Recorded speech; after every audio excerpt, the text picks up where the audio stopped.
lagi dengan saya Emilia Fedia dari YouTube Akademiku Indonesia. Melanjutkan episode sebelumnya yaitu tentang rahasia sukses pengusaha properti Indonesia. Dan di episode yang kedua ini saya akan membahas tentang pengusaha properti yaitu Bapak Ciputra. Nah, siapakah Bapak Ciputra? Beliau memang saat ini telah almarhum, yaitu meninggal di 27 November 2019 pada usia 88 tahun. Tetapi kiprahnya dan nama besarnya terus berkibar seperti. Nah, untuk itu saya akan menceritakan sejarah atau kisah kehidupannya Pak Ciputra ya. Sebelum saya akan juga bercerita tentang bagaimana rahasia sukses dari beliau. Nah, Pak Ciputra ini adalah seorang mahaguru di dunia properti. Beliau memulai usaha propertinya di tahun 1961. Perusahaan Ciputra yang dimulai dengan nama Grup Jaya, tempat ia bermitra dengan Pemda DKI Jakarta. Lalu pada tahun 1971 Ciputra mendirikan perusahaan Metropolitan Group dan bermitra dengan teman-teman sekolahnya. Di 10 tahun kemudian, yaitu tahun 1981, Ciputra membangun grup perusahaan keluarga yang bernama Ciputra Group. Ya. Ciputra memiliki perusahaan properti bukan hanya ada di Indonesia, tetapi ada juga di beberapa mancanegara, seperti ada di Vietnam, di Kamboja, di China, dan di India. Mengembangkan super blok terpadu seperti Ciputra World yang banyak yang ada di Jakarta dan di Surabaya itu adalah proyek besar beliau di beberapa tahun terakhir ini. Ciputra juga pernah menjabat sebagai seorang presiden FIA BCI, yaitu organisasi real estate dunia. Di usia senjanya masih menunjukkan keaktifannya dalam berorganisasi ya. Karena dunia properti bagi beliau adalah darah dagingnya. Ciputra dibesarkan di dunia properti sekaligus membesarkan dunia properti yang ada di Indonesia. Beliau menganalogikan dunia properti adalah seperti ibaratnya gembong ya. Lokomotifnya adalah dunia industri dan dunia perdagangan. Jadi gembong tidak bisa mendahului lokomotif. Demikian pendapatnya. Analogi yang kedua, beliau mengatakan bahwa pelaku bisnis properti itu mirip seperti pelari lintas alam, tidak sekedar pelari jauh yang harus panjang nafas, tetapi memiliki perusahaan properti juga harus memiliki panjang nafas. Beliau lahir di Perigi, Sulawesi Tengah, 24 Agustus 1931. Ciputra lahir dengan nama Chi Chin Huan. Ia menghabiskan masa kecil dan masa remajanya di Perigi dalam kondisi sulit. Pada tahun 1944, ayah beliau ditangkap oleh pasukan yang tak dikenal dan dituduh menjadi mata-mata Belanda dan sayangnya tidak pernah ditemukan kembali. Ciputra menyelesaikan pendidikan menengah di SMP Gorontalo dan SMA Frater Don Bosco di Manado, Sulawesi Utara. Setamat beliau SMA, beliau melanjutkan di Sekolah ITB Bandung.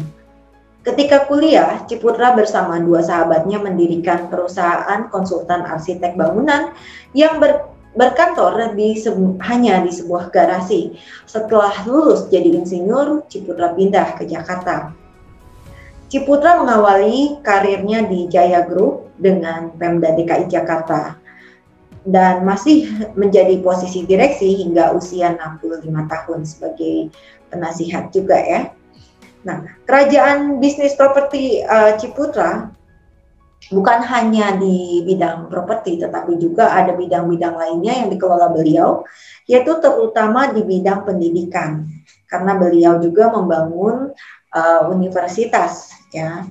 Nah, bagaimana sebenarnya rahasia sukses Ciputra di dalam membangun kerajaan bisnis beliau, ya? Rahasia beliau yang pertama adalah partnership, ya.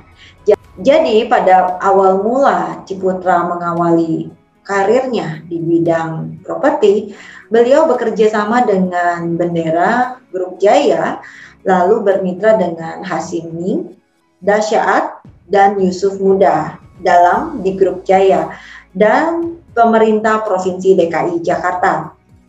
Di grup Ciputra, lalu Ciputra pun bermitra dengan para keluarganya, yaitu anak-anaknya, mantunya, juga para profesional yang bekerja di perusahaannya. Di luar negeri, Ciputra pun bermitra dengan pengusaha lokal yang ada di Vietnam, di Kamboja, di China, maupun di India. Lalu pada saat Ciputra membangun propertinya di beberapa kota, beliau pun berprinsip bahwa bermitra dengan baik juga dengan pengusaha lokalnya. Jadi untuk bisa berhasil dibutuhkan 3 hal. Selain tadi adalah resepnya adalah partnership, yaitu wisdom, integrity, dan innovation. Integritas itu adalah sangat penting karena dengan integritas atau kejujuran itu adalah mata uang yang berlaku dimanapun.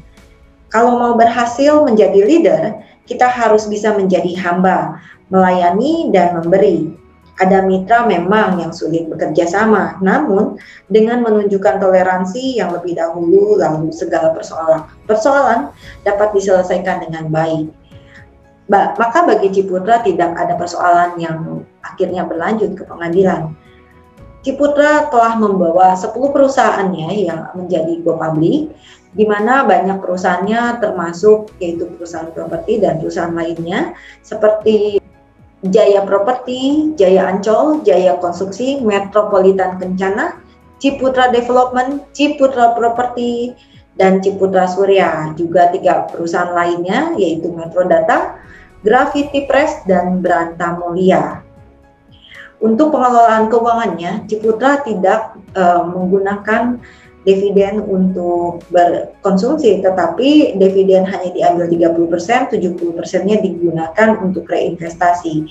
Sehingga dengan begitu inovasi dan entrepreneurship serta semangat dan keyakinan menjadi sangat penting untuk kemajuan rahasia sukses dari perusahaan properti Bapak Ciputra.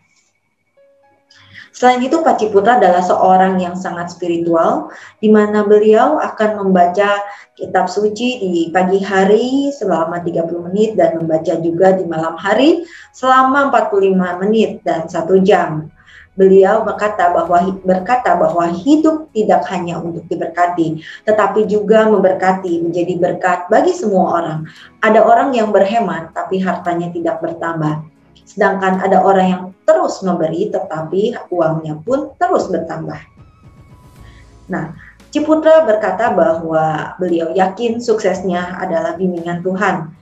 Selain berbisnis, Ciputra juga memiliki CSR atau Customer Social Responsibility, yaitu dalam bentuk klub bulu tangkis Jaya, di mana telah meraih 3 medali emas Olimpiade, yaitu diraih oleh Susi Susanti, Tony Chandra, dan Hendra Kido. Dalam bidang kebudayaan, beliau memiliki penerbitan, yaitu penerbit Pustaka Jaya bersama sastrawan Ajib Rosidi dan majalah Tempo bersama Gunawan Muhammad. Selain dari bidang itu, beliau juga berkiprah di bidang pendidikan, entrepreneurship, dan seni budaya. Contoh salah satu seni budaya yang dikembangkan beliau yaitu di Ciputra Artpreneur Center yang berada di Ciputra World Jakarta, yaitu dibagi menjadi 5 bagian. Di sana ada museum, galeri, ruang pameran, studio, dan performance art dengan luas 5.000 meter persegi. Bidang lainnya Ciputra Hospital juga dibangun dan ada juga Ciputra University. Apa rahasia Pak Ciputra selalu sehat dan berpikiran jernih? Beliau mengatakan bahwa beliau selalu memiliki keinginan yang kuat, bersemangat, dan percaya diri serta ada bimbingan Tuhan. Ini semua karena berkat Tuhan. Pak Ciputra selalu makan makanan yang sehat dan 95% makanannya adalah sayuran. Beliau suka sekali membaca buku-buku non-fiksi tentang entrepreneurship dan kewirausahaan. Setiap pagi, Pak Ciputra akan berolahraga waitanpung atau tai chi atau berenang di kolam renang. Banyak berdoa dan juga bermeditasi. Dan kalau capek, langsung berhenti, jangan dipaksakan.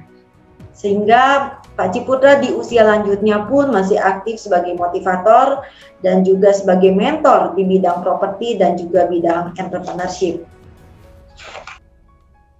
Konsep properti yang dikembangkan Bapak Ciputra adalah mengembangkan konsep integrated development, di mana di satu kawasan di Kota Baru kita bisa menemukan bahwa ada residensial, komersial, ada fasilitas pendukungnya. Jadi bukan hanya sekedar membangun rumah, tetapi membangun sebuah kehidupan.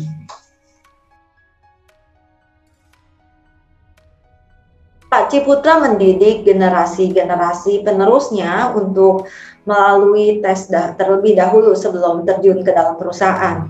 Contohnya, sistem yang telah disiapkan, mereka harus terjun dulu ke dalam proyek dan belum bisa menjadi manajer. Tetapi setelah lulus dari proyek, maka mereka baru bisa memegang posisi penting di dalam perusahaan Ciputra. Ciputra sendiri mendirikan Universitas Ciputra atau UCEC, yaitu University Ciputra Entrepreneurship Center. Beliau sangat berfokus kepada kewirausahaan, sehingga beliau juga mendapatkan rekor muri, yaitu yang pertama adalah sebagai wirausahawan, penghargaan terbanyak di bidang pengusaha, dan yang kedua sebagai penyelenggara pelatihan center dari dosen terbanyak, ya, dosen dari Ciputra ada 1.600. Nah, beliau juga mendapatkan penghargaan dari Ernst & Young di tahun 2007, yaitu penghargaan Entrepreneur of the Year. Demikianlah sharing saya tentang rahasia sukses pengusaha properti Indonesia. Episode kedua yaitu Bapak Ciputra. Siapakah lanjutan dari episode ketiga untuk pengusaha properti yang ada di Indonesia? Untuk itu saksikan terus di YouTube Akademiku Indonesia.